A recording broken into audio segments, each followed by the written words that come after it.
Where am I? What's happening?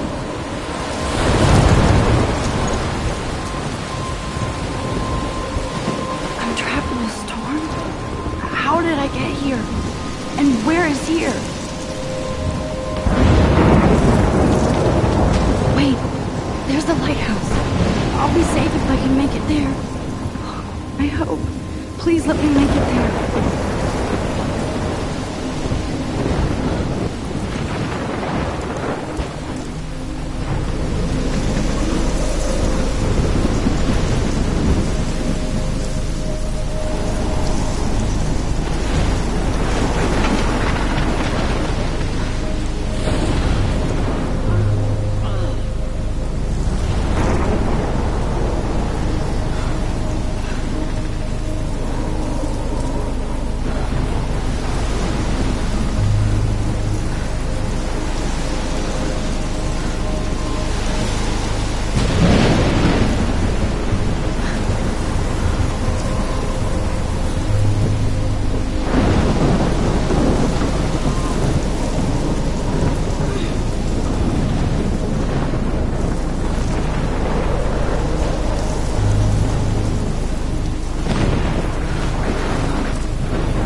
Holy shit.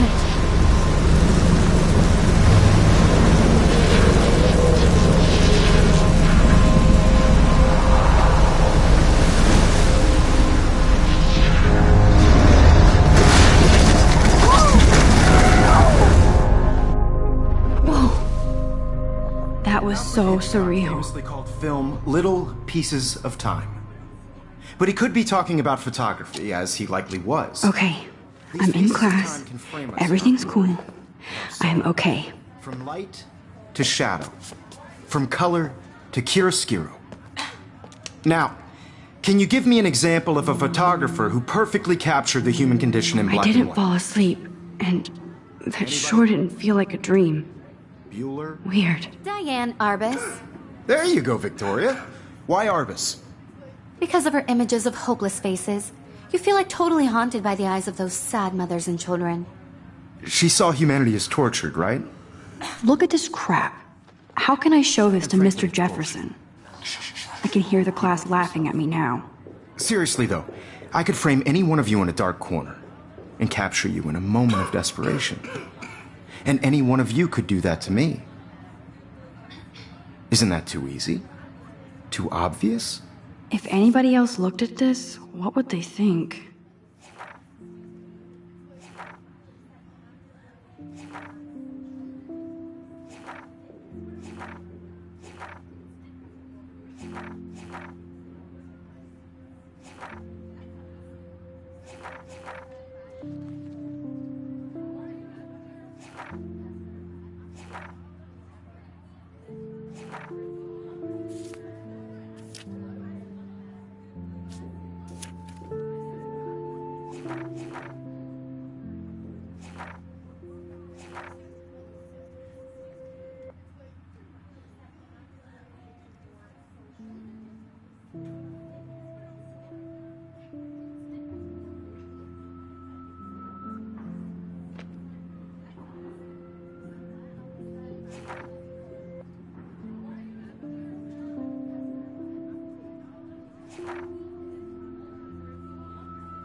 What if Arbus chose to capture people at the height of their beauty or innocence?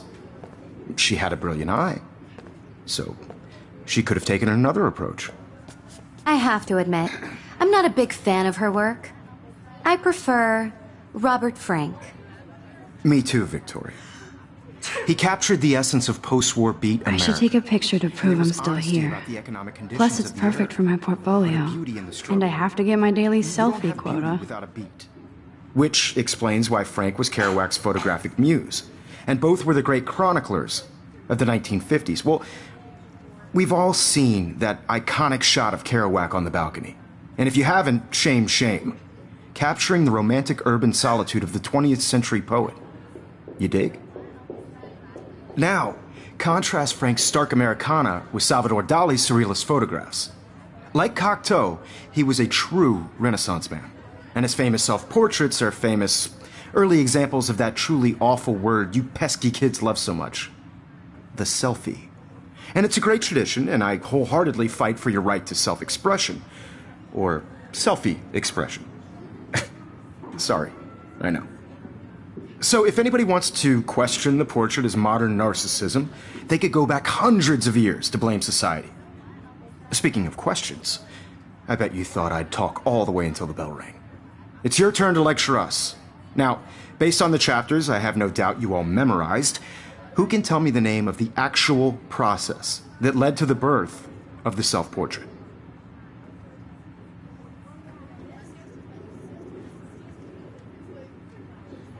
Anybody? This does not bode well.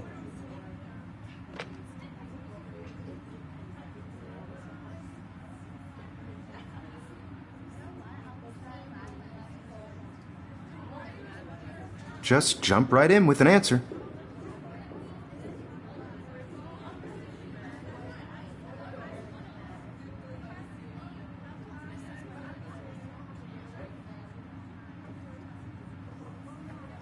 This was in the chapters you read.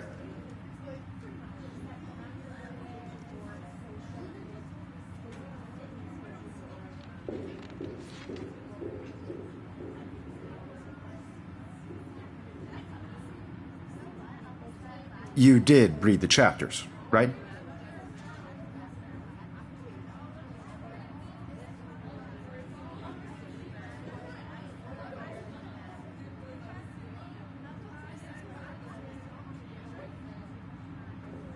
Your silence is deafening.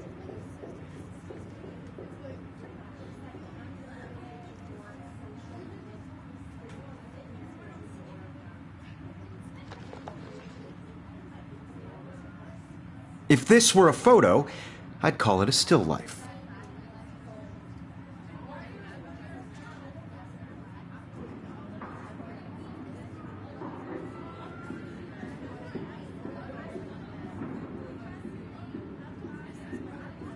Anybody? This does not bode well.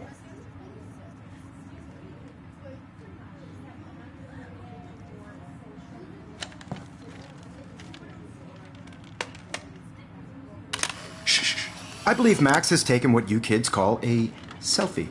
A dumb word for a wonderful photographic tradition. And Max has a gift. Of course, as you all know, the photo portrait has been popular since the early 1800s. Your generation was not the first to use images for selfie expression. Sorry, I couldn't resist.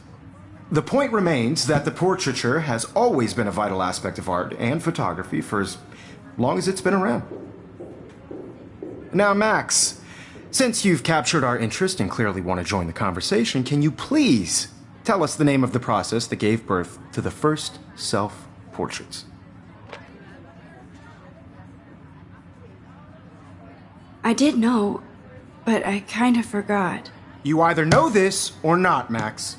Is there anybody here who knows their stuff? Louis Daguerre was a French painter who created daguerreotypes, a process that gave portraits a sharp reflective style like a mirror. Now you're totally stuck in the retro zone. Sad face. Very good, Victoria. The Daguerrean process brought out fine detail in people's faces, making them extremely popular from the 1800s onward. The first American daguerreotype self-portrait was done by Robert Cornelius. You can find out all about him in your textbook, or even online.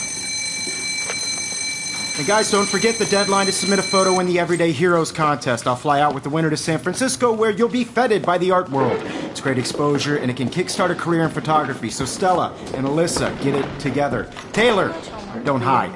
I'm still waiting for your entry too. And yes, Max, I see you pretending not to see me.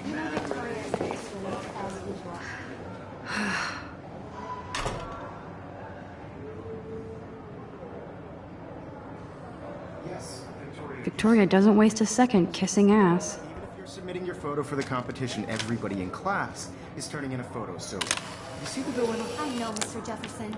I just worked so hard in the shop, and I'm sure you know what it's like to be consumed by your work. I just really think Everyday Heroes is an important cultural event, and I want to represent Blackwell Academy. You have just by participating, by putting yourself out there in the world.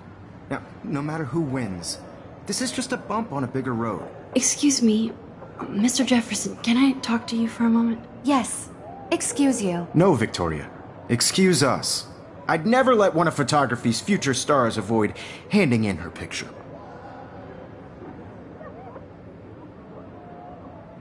Do I have to? I just don't think it's that big a deal. Max, you're a better photographer than a liar.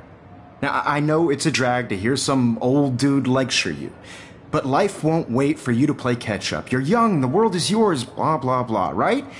But you do have a gift. You have the fever to take images, to frame the world only the way you envision it. Now, all you need is the courage to share your gift with others.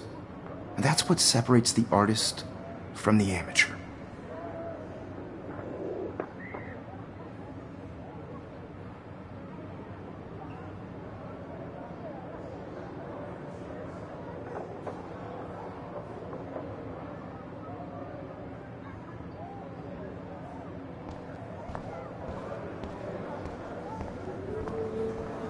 You didn't tell me how cute I looked yet. I was about to. You always Welcome to the real world. just cute. Hot. Then I might send you a special picture. I'm not paying $150 Because Max wants everybody to see how cute she is. She plays it so shy. I need a serious timeout in the bathroom. Splash water on my face and make sure I don't look like a total loser. I hate that class. It's so fucking boring. She's so fucking shy. She takes selfies with a giant camera.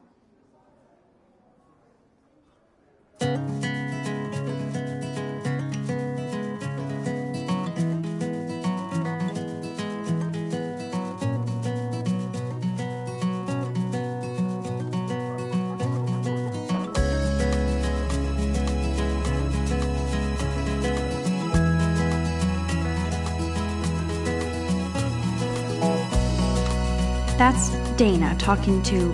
I think his name is Justin. Dana is on my floor too. She's such an archetypal, gorgeous cheerleader. Dana is on my floor too. That's Dana talking to... I think his name is Justin. Be part of the world around you. Driving a car by the seaside, watching the world from the bright side.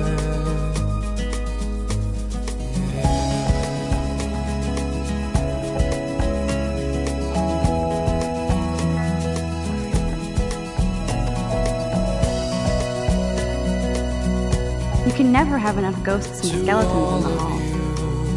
American girls in the movies,